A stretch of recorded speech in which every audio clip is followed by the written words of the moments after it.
And welcome everybody. We are it's Wednesday, May 8th. Is that right? Yeah. Oh, don't tell my wife, but it's our anniversary and she forgot too. Oh, congratulations. Thank you. Good thing the day's not over. What? Yeah, the day's not over exactly. So I get to pretend like I remembered. Exactly. There we go. So, anyways, today is I just opened the new section of the course with the outline for the next week. I'll go over that. It's pretty simple. And we were going to start today with a follow-up. Rachel had some comments about Monday's webinar. So take it away. Yeah, first of all, sorry I'm so sweaty. I just went for a run, so apologies. And she's in Hawaii.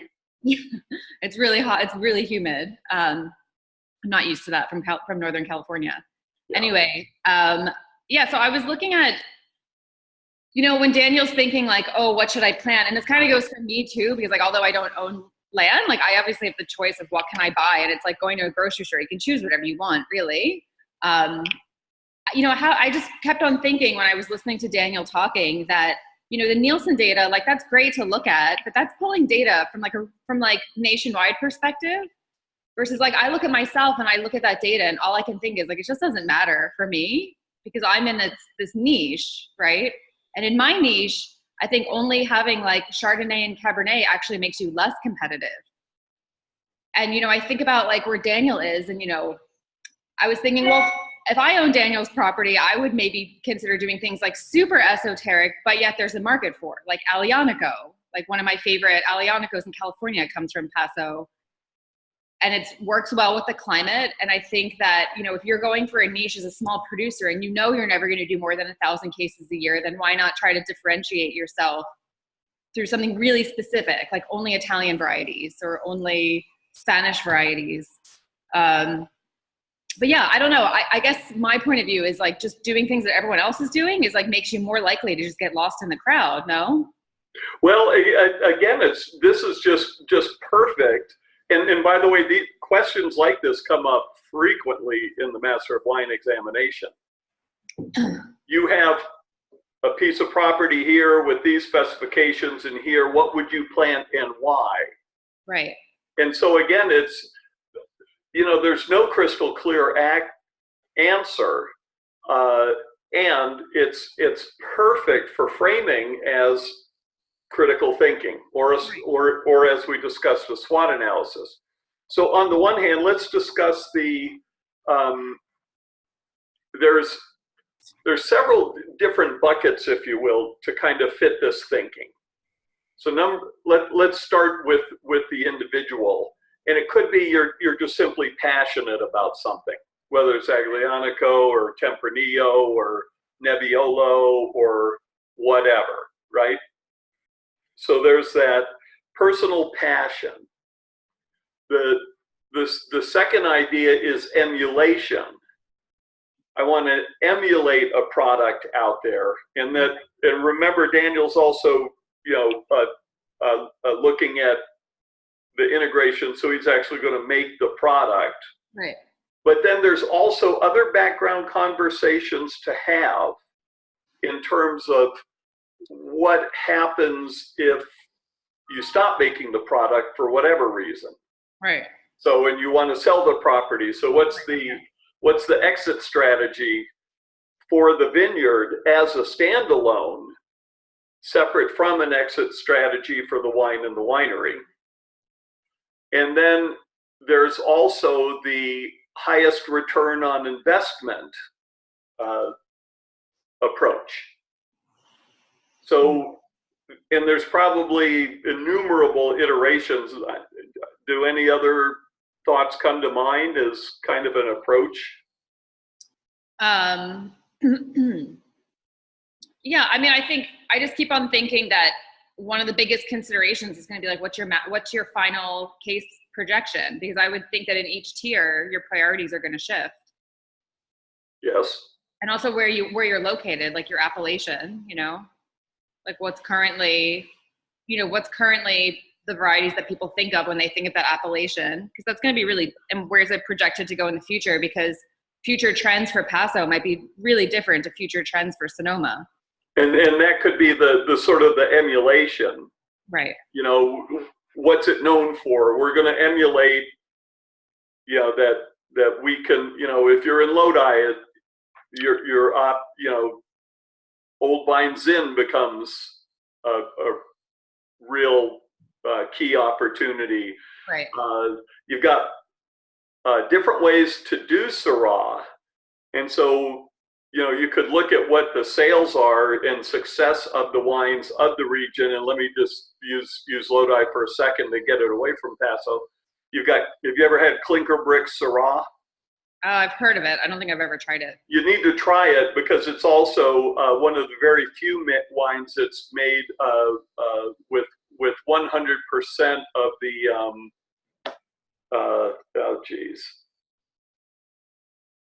where you superheat the must vino, the flash détente. Flash détente or thermal vinification. It's 100%. And for those of you who don't know that process, it was developed in France to see if there was a process to eliminate diesel fumes from grapes that are along areas, and this applies to a lot of places. And then it's a superheating of the must up to 180 degrees plus through a heat exchanger very quickly, and then it goes out into an expansion chamber, which is just like a thin walled tank, if you will, that's under a light vacuum. And when the grapes come out of the heat exchanger at that hot temperature, when they hit the cold air, the cells explode. It's really cool. It's like if you stand there while it's happening, it's like this big popcorn popper, because all the seeds are just smashing against the thin walled expansion chamber and this and that. Well, what they discovered is, wow, here's all these other advantages of that process. So if you need fast extraction and whatever, so it's also a logistics facilitator. If you want to do, and what happens is the juice that comes out immediately is absolutely saturated with color and tannins and whatever. So instead of having your weeks of maceration and managing the maceration and pumping over and punching down and all this, boom, in a flash, you've created this really, really deeply extracted juice. And if you're considering barrel fermenting Syrah or Pinot Noir or something else, so for reds that you want to barrel ferment, it's another, wow, what would happen if, and then you don't have to worry about the skin contact and whatever. That's a total pain in the ass in barrel fermentation. So let's say you wanted to emulate that wine in Lodi. It's a high value. It's really, really well known. So you could, but notice in each case, it's all about the market. What's the market for those grapes? What's the market for that product? And it doesn't matter if you're a grower in Burgundy and you're forced to do certain practices by appellation contrôlée restrictions or DOCG in Italy ad nauseum. You're trying to establish who are we and what's our product in terms of what market. Mm-hmm. And so, as you say, then the scale of your production, the scale of your yield from the vineyard also comes into play, because the larger the production, the harder it is to market to a small market segment. Does that make sense? Yeah. All right. So then the process could come back to, okay, and this is, did you get a chance to work on your SWOT analysis, any, Daniel? No, I understand that. Your mic's off. Hang on, let me unmute you. I got to stay on mute to all the noises that happen in this room. So no, it was just table discussion. Nothing's documented. Got it. So it's an undocumented SWOT analysis going on, and this is why, again, then making a structure. Okay. And what is the Aglianico sell for that you love from Paso? Well, it's made by Rhyme, so it's not super cheap. It's probably like $30 to $40. Yeah. And have you given some thought, Daniel, to actually what your case production, and how that's going to look over maybe, from beginning to when? I'm really not sure yet. Got it. So if you take the components, so let's say 10 acres at nominally 4 tons per acre. And so you've got 40 tons, right? Times 60, that's like 2,400 cases. Right. That math makes sense? All right. Yeah. So one of the possibilities is, first of all, you've already got Petit Syrah and Zinfandel, or Zin Primitivo planted, correct? Yes. So you're working from that basis, so the question becomes what to do with the other 4 and with the potential fence. Right. So you could say, wow, I love Aglianico. I'd love to emulate that, or Alicante Boucher, or Petit Verdot, or whatever it is. And then envision your final product that you would have. And then what's the market potential for selling?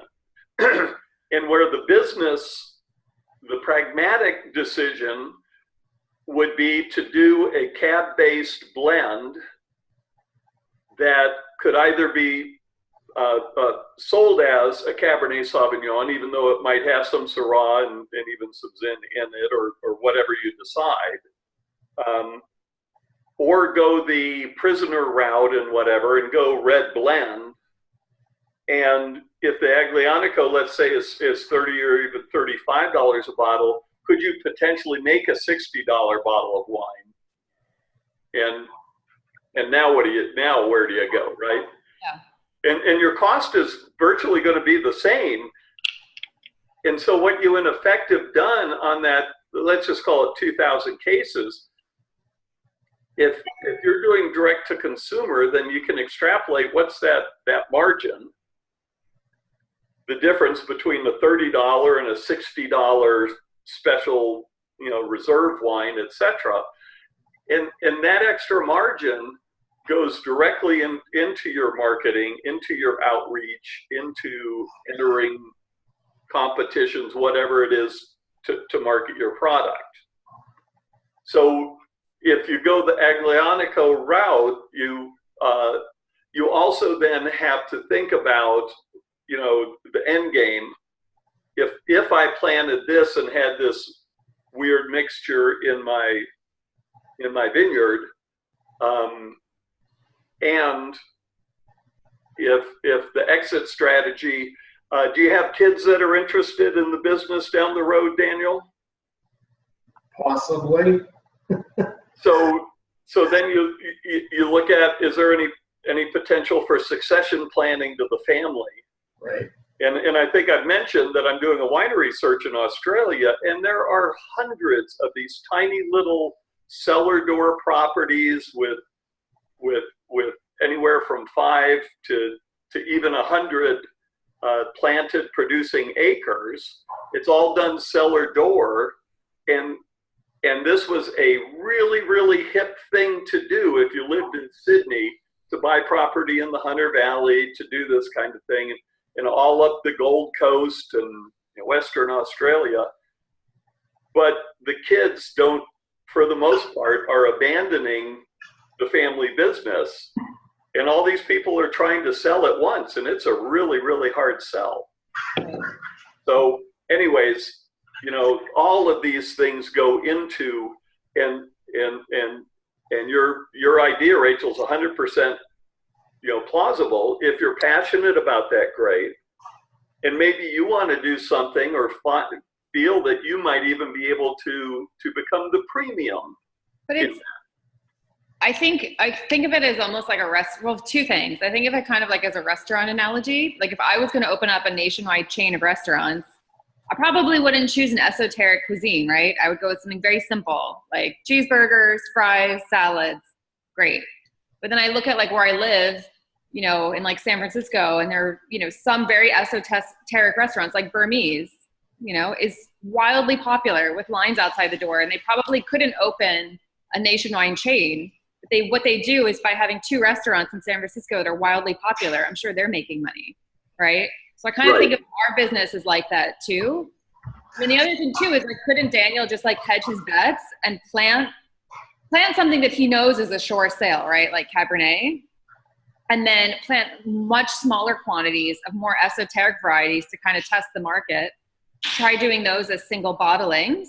And if it doesn't work out, well, the great thing about being in California is, well, only 75% Cabernet has to go into his bottle. So he could even wind up blending those back into his wine, or just create a red blend, which we all know is selling like crazy amounts. And people honestly don't even care what's in the red blend. Just give it like a crazy name, and it's a Paso red wine. You know, so it's kind of a way to like hedge your bets, to sort of test the market in one direction. And then if that's not working out, you know, you can easily funnel the grapes towards something else. But I also don't think you should discount the fact that there's, like myself, there are so many small producers that just purchase fruit, and we're always looking for really esoteric varieties. So if there was an easier way for you to hook up with small people like me, I'm sure you'd be able to find a buyer for something like, I don't know, like Plavac Molly. You probably would, you know? Well, and the place to look for that is in the Crush Report. Yeah. See, and as Daniel and I were hitting on this on Monday a little bit, a lot of people just look at the Crush Report more or less as an agricultural vehicle. Yeah. It's a market research opportunity. So in Paso Robles, what you can do, Daniel, and you as well, Rachel, would probably benefit from this. Go to the Crush Report, go to Paso Robles, and see what the hell's growing. Yeah. And you actually might find out that maybe a lot of people are growing Aglianico. But you know, where do you get that? You get that from the Crush Report. Yeah. And that relates to market opportunity, valuation of the grapes themselves, and those kind of things. Yeah. So again, this is this is expanding how we think of things. It goes back to the exercise, when is wine a match for food? What is the Crush Report? It's a forecasting tool. It's a what am I going to plant tool. It's a market research. It's a trends and all sorts of stuff, starting with the raw material. Now, you've got to be also really careful with analogies like restaurants, because Daniel's off the beaten path probably won't even have a tasting room, maybe co-opt into a tasting room on the square or somewhere that people go. And so they're not in a bricks and mortar position in a very international epicenter for culinary discovery and trends and so on and so forth. So being careful on correlations, it's not invalid, but it certainly has a lot of qualifications that would need to be, you know, understood. Mm-hmm. This is really helping you, isn't it, Daniel? You guys are bringing up grape varieties I'm not even familiar with. I never heard of Aglianico. I know it. Yeah, exactly. And that's part of the exploration and the discovery process, right? I gotta go research that. Yeah. And then the other and the other thing that we had talked about, if you've got Zinfandel or Primitivo, and you've got Syrah, and you're going to do another variety or varieties, because again, remember there's only 4 acres. If you split that up, the more wines you make, the more headaches you face. Right. You'll like this, Rachel. I used to do a thing at Behringer when we had our train the trainer programs and restaurateurs. I would lead a discussion on a fantasy wine list, and what we wanted to do is see if we could determine what the best number of wines on the perfect wine list would be. What does it sell for? What's the price range, and so on and so forth. And they're in this fantasy conversation, there is an answer. The best number of wines on a wine list is 1. 2 wines, you've doubled your inventory, you've doubled your buying, this and that. Well, if it was 1 wine, what wine would it have to be? It'd have to be the one wine everybody wanted. Right. And the price would be determined by how much each customer is willing to pay. Now, each time you add to the list, you're adding inventory, ordering, decision-making, training for the staff, etc. And, Right. And it was actually a fun exercise every time we did it.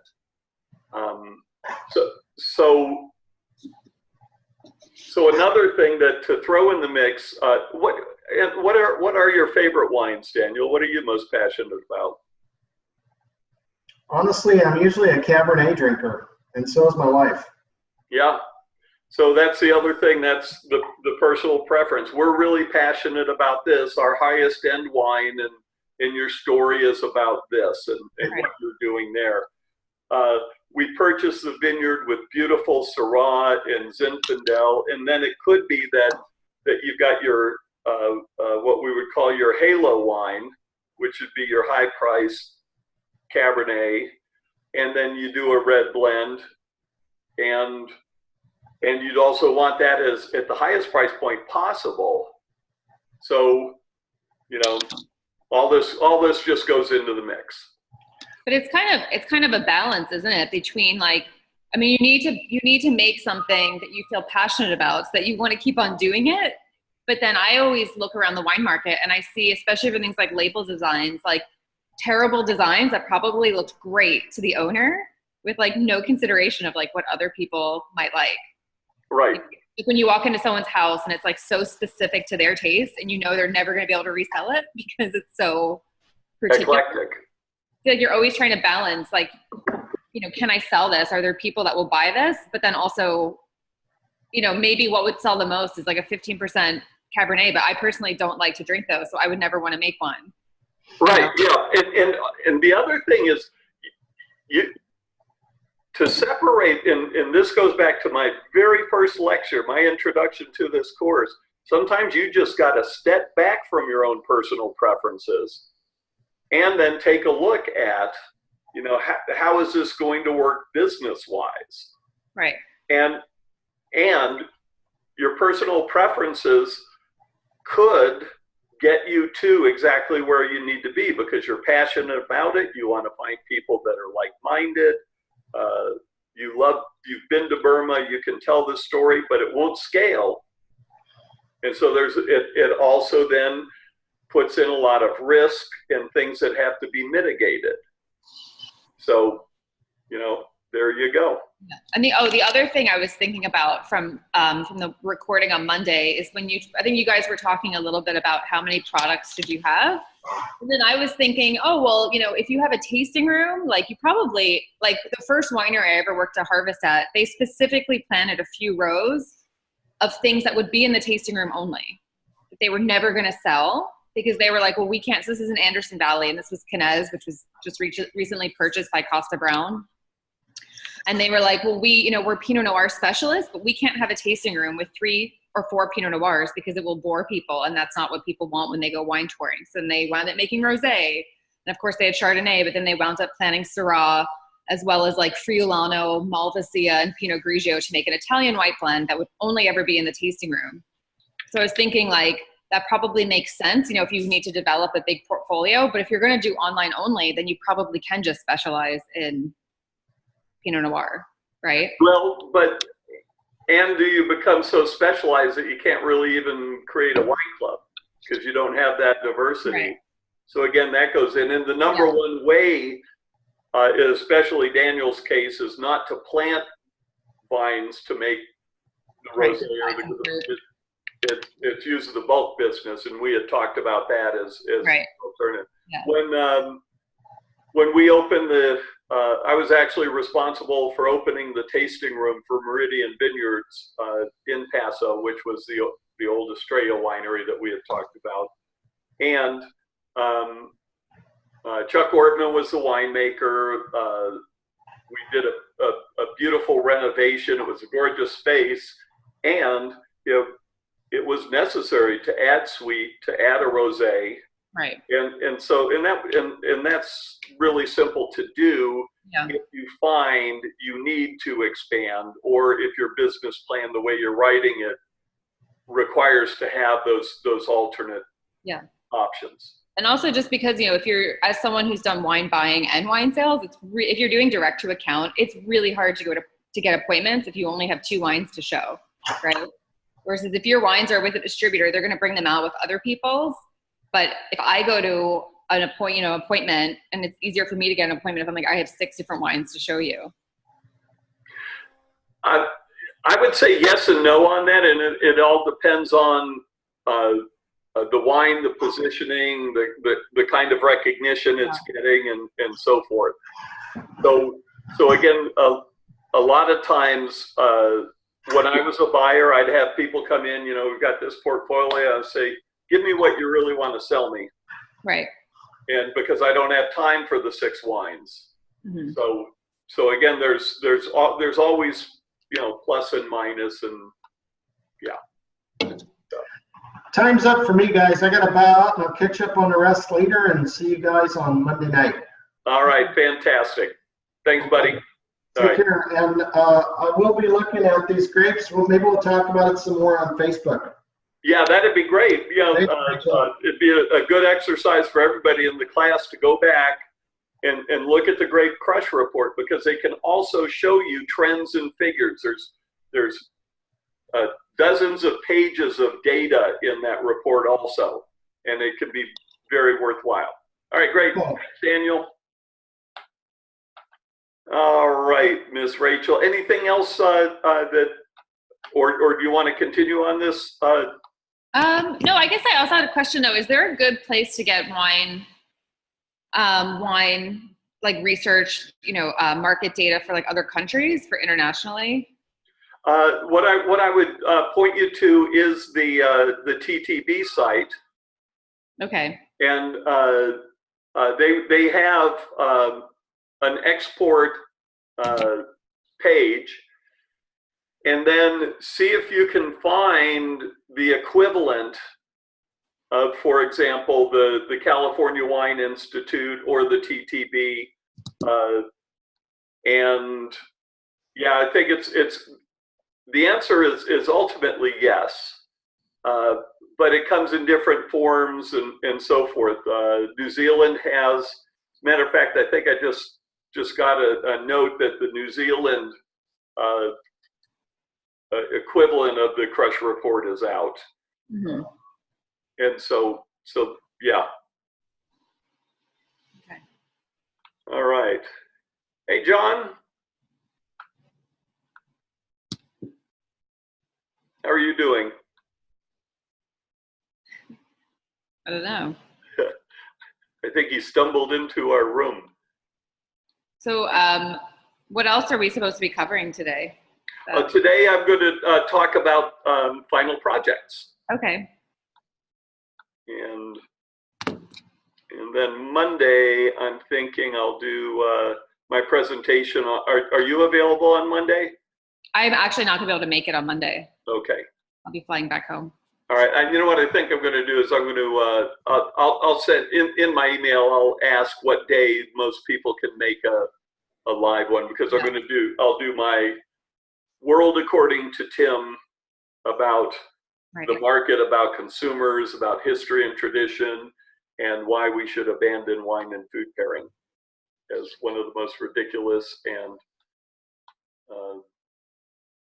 detrimental things we could have ever thought about to market wine. Yeah. Well, again, but I mean, I just think in everything we talk about, it's like, you really have to think about like what market you're talking to, right? Because there's actually a thread about your comments on guildsom.com. Yeah. I'm a member of, because I was more going towards MS and I'm an advanced Somm and I sort of understand that crowd. And everyone's like, oh, of course he's full of bullshit, this and that. And all I can think is, well, you guys deal with such a tiny little segment, you know, and what you do is very valid, but it's like, you know, when I taste with my MS friends, they're always like, oh, I can't believe you taste things like Menage a Trois and Apothic. And I'm like, well, just so you're aware, like your contributions to the market are like 0.5% of sales. Yeah. If maybe that's a generous number, but it's like, it's this sort of, but I mean, in their niche, their comments are very valid. And I read the thread, yeah. Yeah. But it's like, I don't know. I guess it's like what I was saying earlier is like, you really have to think about like, what is your market? And are you trying to compete with 100,000 case winery, or are you know, competing with, you know, a smaller segment of niche California producers that do 1,000 cases a year, you know, and the answer is going to be different for each. So it's like, to me, it's like food and wine pairing is incredibly valid at the Michelin star restaurant level. However, that is a very small percentage of wine sales. Is it? Very small. Is it? I mean, you add up all of the Michelin starred restaurants in the United States and you calculate how much wine they're selling, it's like a drop in the bucket. Oh, no, I 100% agree. I'm asking is the wine and food pairing, because one of the biggest champions of my two chefs that stand out that are absolute disciples of my work are Jeremiah Tower and also Michel Trauma, who lost a star, I think, a year ago, but he's a 2 Michelin star chef. Yeah. And just because it's a different environment, is it any more valid? And so what we'll discuss is the validity. So and this, let me just do this as maybe to pique some interest to join or at least watch the video on this. Do you think that fat in the mouth actually smooths tannin and lessens bitterness? I don't know about, I mean, I've never really thought too much about that relationship. I think more about the fat acidity relationship. Okay, so what do you think happens with fat acidity? Well, I think the acidity helps balance out the fat so that you don't get a super coating feeling in your mouth. So that's all a metaphor. That's just something you think that it's cutting this or it's doing, and none of that actually happens. So if you can, and then report back on the discussion thread, grill a really beautiful, lightly trimmed New York stripper ribeye, cook it rare, no salt, no seasoning of any kind. The whole premise of what red wine and red meat, this interrelationship, is actually just total BS. It doesn't happen. Right. But what about some wines? Like, okay, so say I gave you like a lump of fresh goat cheese and then a Napa Cabernet. It makes the cheese taste incredibly bitter.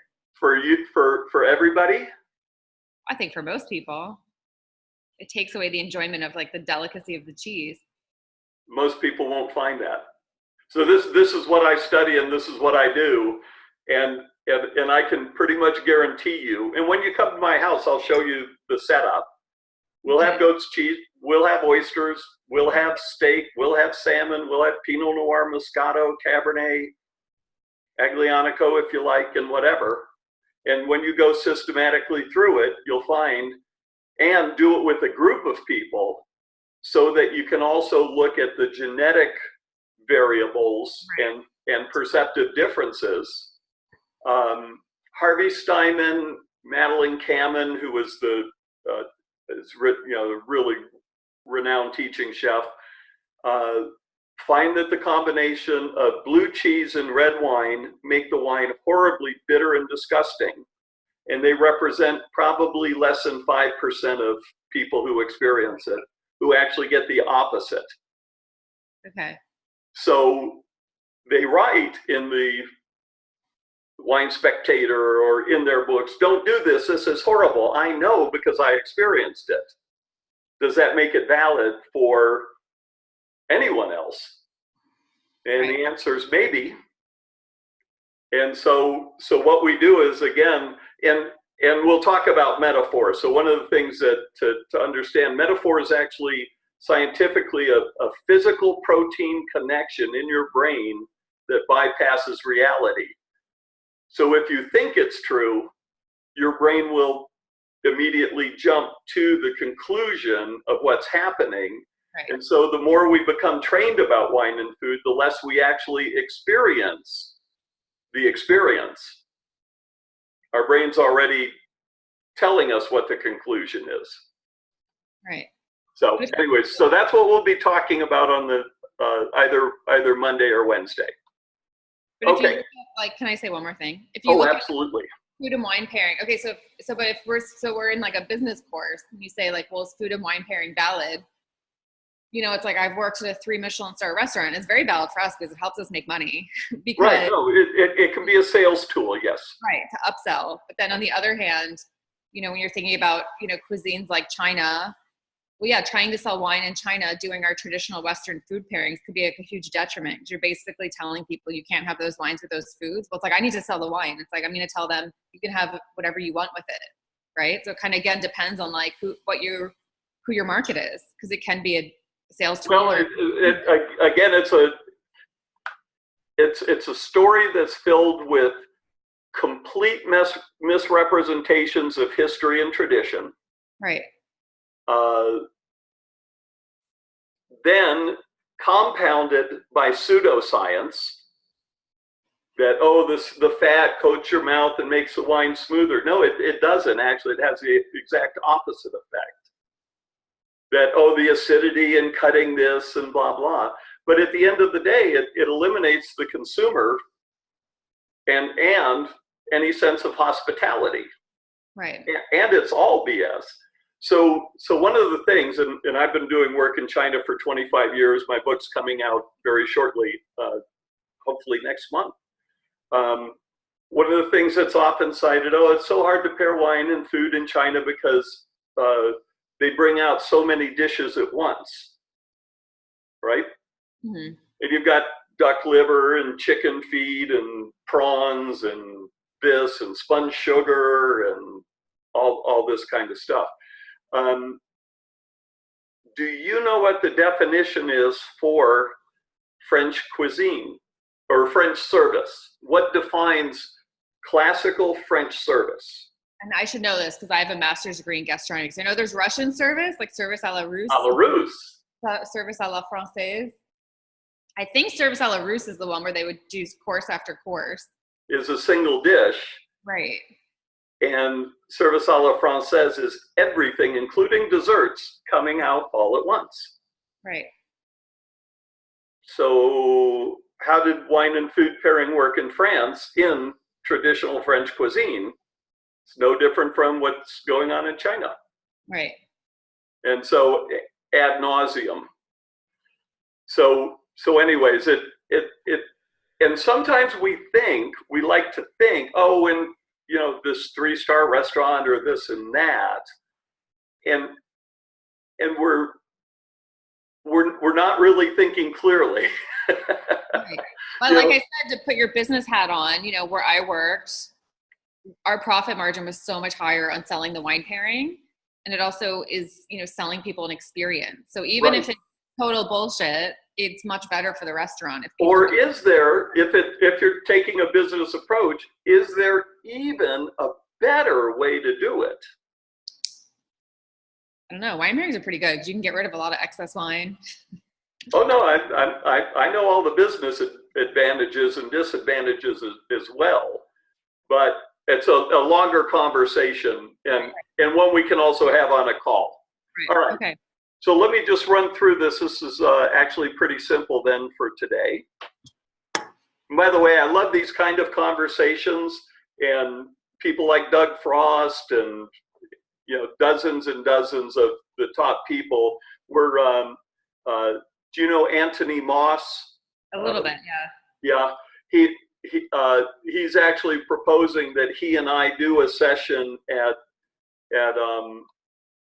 TechSom together, because WSET's 100% adopting my principles.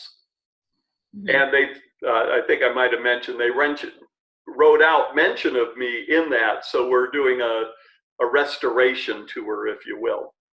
So, and it's something SOMs need to know, instead of living in our heads and with these sugar plum fairies dancing around, it's, well, wait a minute. You could do a Michelin 3-star level meal in a different way that not only reaches the business objectives, but the person walks away going, wow, I never thought that it would be so focused on me. That would even give more of a story to take away than this wine and food pairing, with people suffering, going, what's wrong with me? I don't get this. And that happens way more than anybody ever wants to know. Right. All right, let me share my screen. So when you go into the Napa Valley Wine Academy site, this lesson is now open. This is the final 2-week push. Inside of this is an outline of your final Wine Biz Sim projects. And the project will consist of another either winery cost of goods workbook, which could be an extension or continuation of what your first project was. It could be a completely new project. It could be 100 cases of a $200 wine, or 2 million cases of a $2 wine. You get to choose. And then you'll also be turning in, and I'll go over it again in a second, the business plan template. Now, the winery, you can use the winery cost of goods workbook, or if you did do the blending or want to play with the blending profitability, that will be acceptable also to play around with your unique blend or this kind of thing. So one of the things you could do, Rachel, is do an Aglianico from Paso Robles and then do your business plan to follow that up. Okay. So this is the Wine Biz Sim portion of what you need to turn in. And then the second part will be this template. I'm not looking for reams of information. I'm looking for things like grape pricing, that you went into the Grape Crush report and actually found, something relative, that you understand what competitive wines are. And what's really fun about the Aglianico is, hang on a second, let me just scroll through this. When you do a competitive analysis, you might find that there's not really enough Aglianico that you're competing against. It might be a different wine that is in the same kind of price realm or occupies a certain mindset of the market that you're marketing to. So right.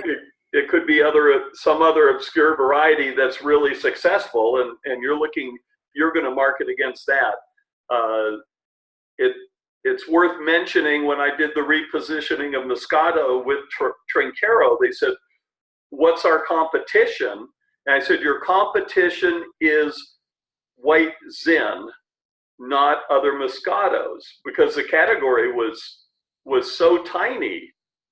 And so what that led to was the possibility, when it came to how are we going to reposition the Moscato, how are we going to get it in front of the right consumers, the marketing plan was to get with the people who do the grocery store planograms anybody on a wine list in Total Wines and More and whatever, put St.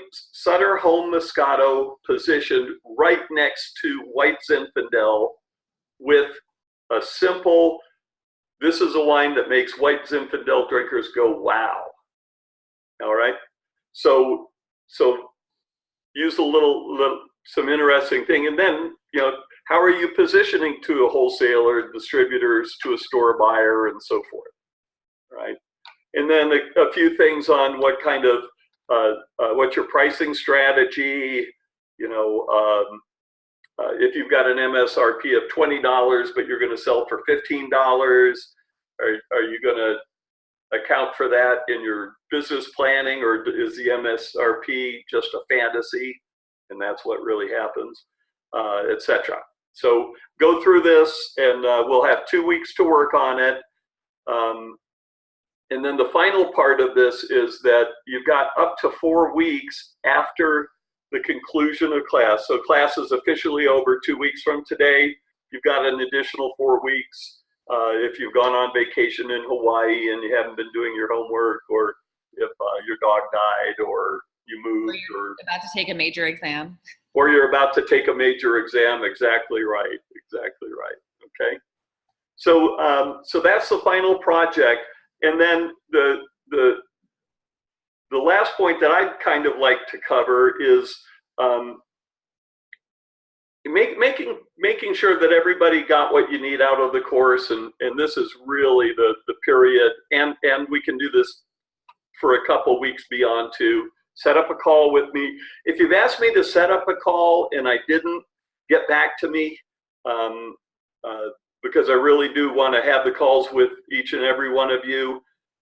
If you've sort of fallen out of the course and haven't been participating, get caught up. Give me a call. Let's get your catch-up plan done. If you're taking the course and you found that you're pissed off and you hate the course, this isn't what you want, call me. Let's talk about it. Let's.